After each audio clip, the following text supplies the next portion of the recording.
朝鲜在首都平壤举办了盛大的阅兵仪式，以庆祝朝鲜人民军建军75周年。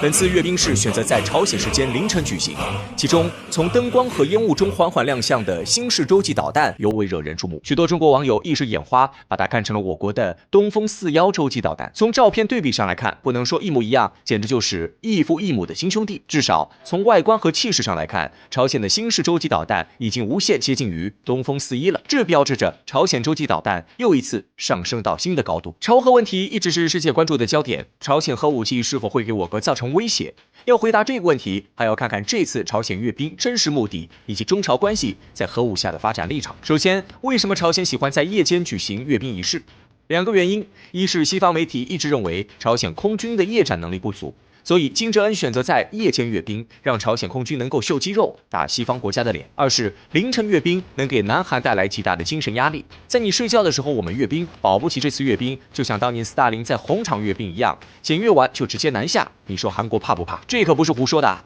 看一看韩国方面的实际行动就知道了。金正恩时代，朝鲜多次举行夜间阅兵，每次阅兵后，韩国外交部都会连夜准备谴责朝鲜声明稿，并在第一时间重申美韩军事战略合作关系。从这些举动上来看，韩国恐怕的确是被吓到了。夜间阅兵还好，真正让韩国感到头疼的是朝鲜每次都更新的洲际导弹装备，包括在这次阅兵式中新出现的固体燃料战略洲际导弹。那么，这个东风41的兄弟到底是什么来头？它的亮相又意味着什么呢？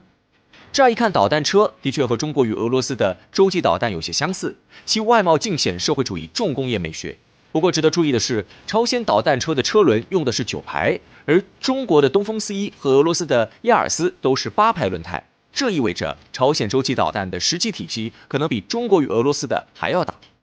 当然，在洲际导弹方面，未必就是越大越好，很有可能是朝鲜的固态燃料研发尚未全部完成，只能暂时用更大的燃料体积来凑数。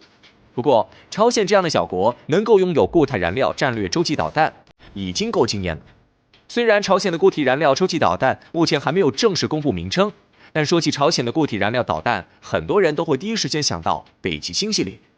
之前，朝鲜相继试射了北极星1潜射导弹和北极星2陆基中程导弹，这标志着朝鲜导弹已经开始从液态燃料逐渐转向固态燃料。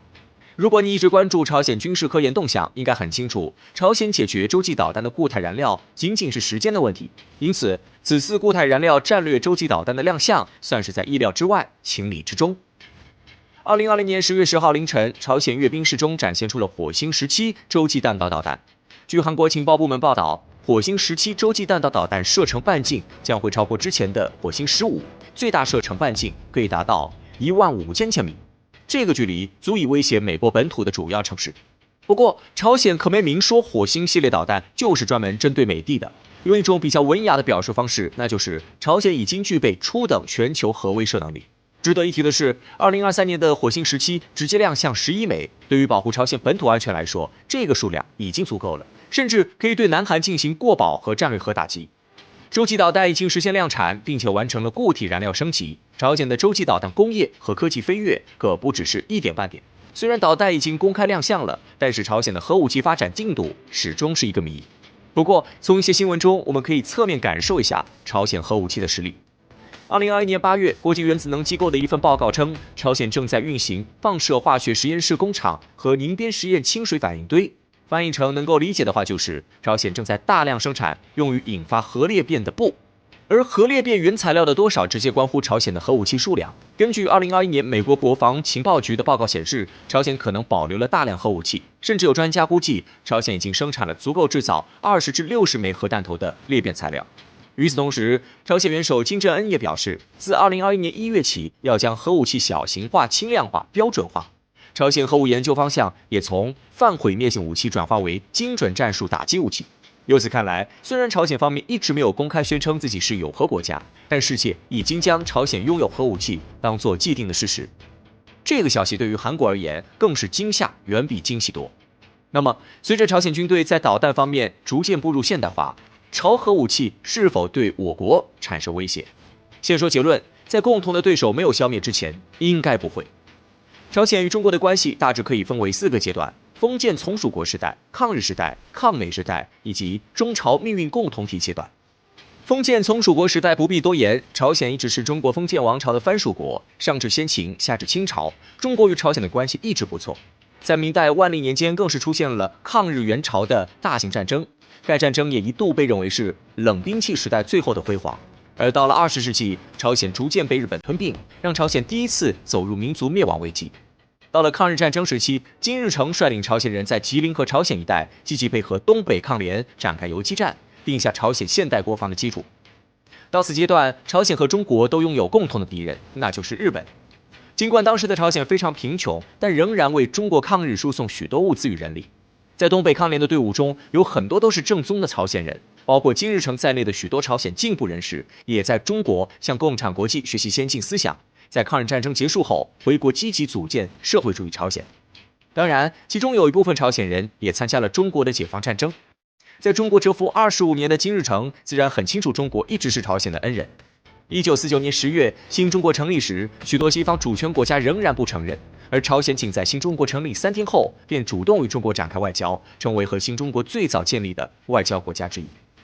接下来的历史大家都很清楚了。随着二战格局已定，美国以日本为平台，开始进一步拓展亚洲霸权势力。美国极力扶持朝鲜王朝后裔李承晚作为代理人，成为朝鲜战争爆发的大时代背景。曾经朝鲜与中国共患难，这次轮到中国帮朝鲜了。1951年2月，中国人民志愿军横跨鸭绿江入朝作战，抗美援朝战争正式打响。在志愿军战士们的英勇作战下，战线一度推进到北纬37度，打破了美国回家过圣诞节的美梦。中朝人民都知道，如果不是中国人民志愿军对美积极作战，也许就没有今天朝鲜这个国家。38度线的制衡是中国与朝鲜用生命换来的。凭借着居安思危的意识，朝鲜一直将军权和军队实力发展列为国家发展的重要项目之一。在许多朝鲜人心里，朝鲜半岛统一大业是每一代朝鲜人都要努力去完成的使命。面对局势多变的现代国际局势，中朝关系进入新阶段，中朝命运共同体。现代中朝关系开始有更深入的经济合作、军事合作，朝鲜的进步也赢得了中国的尊重，这也是中国愿意看到的。一个国家通过独立逐渐走上自主，面对这颗冉冉升起的新星，谁不喜欢呢？当然，有人不喜欢，譬如美国。在朝核问题上，以美国为首的西方国家一直秉持反对态度，甚至一度对中国施加压力。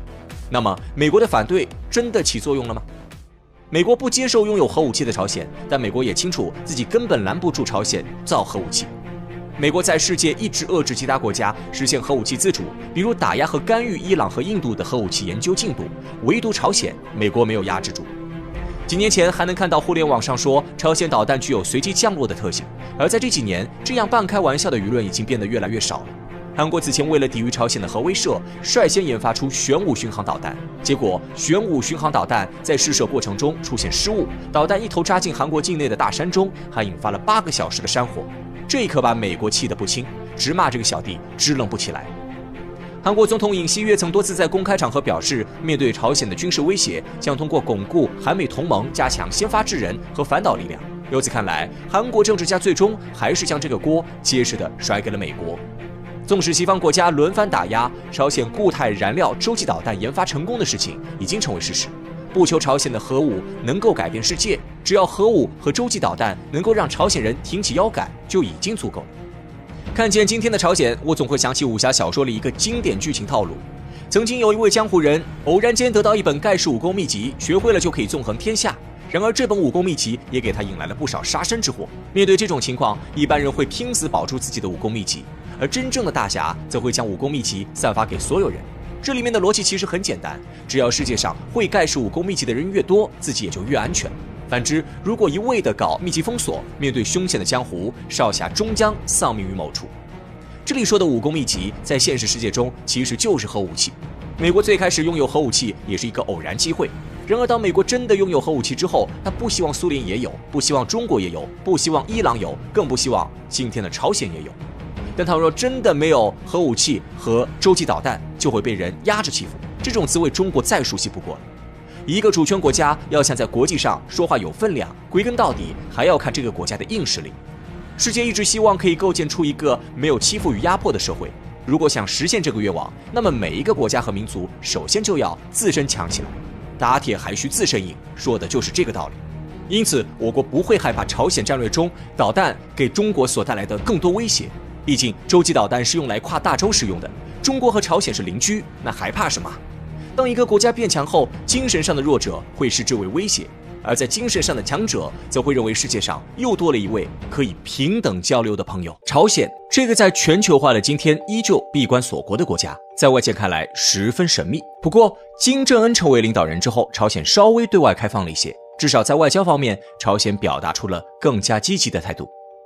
在朝鲜与外界接触的过程中，一个总是站在金正恩身边的女人引起了外界的关注。这个女人就是金正恩的妹妹金宇正。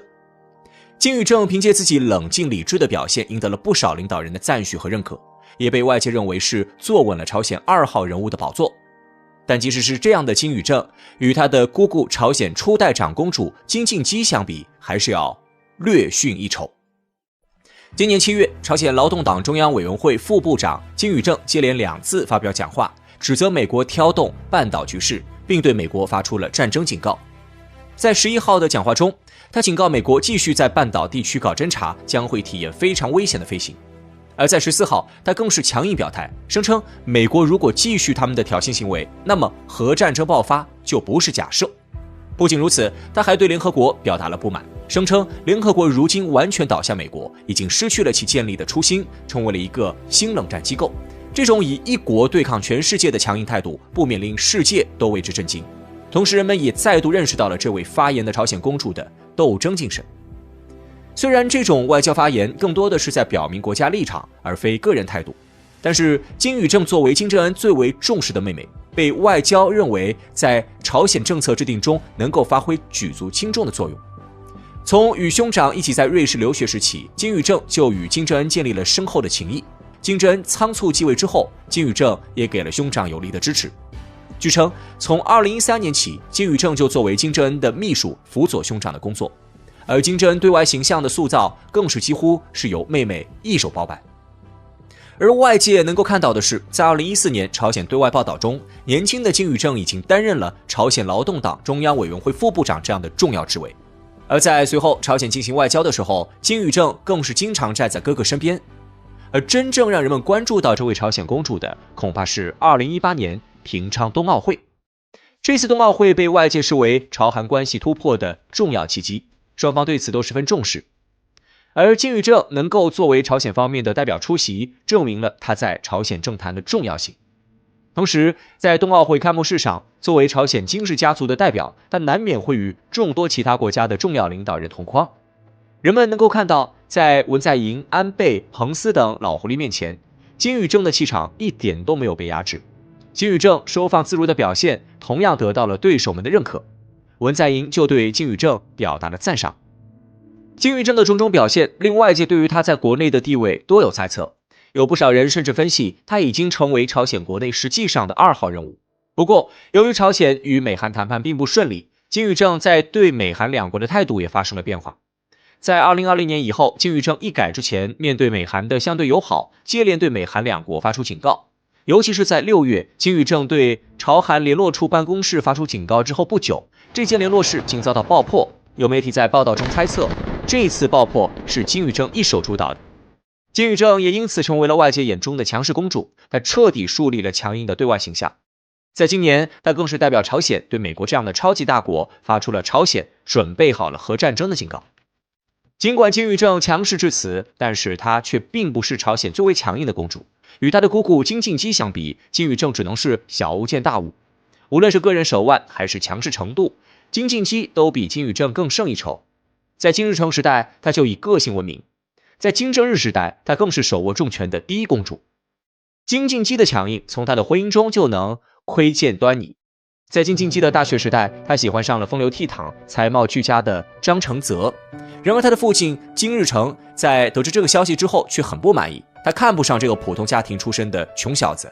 当时，金日成在朝鲜威望很高，没有什么人敢于违抗他的意愿。然而，金敬基却不肯听从父亲的命令。既然在朝鲜容易被父亲干涉，他就离开朝鲜。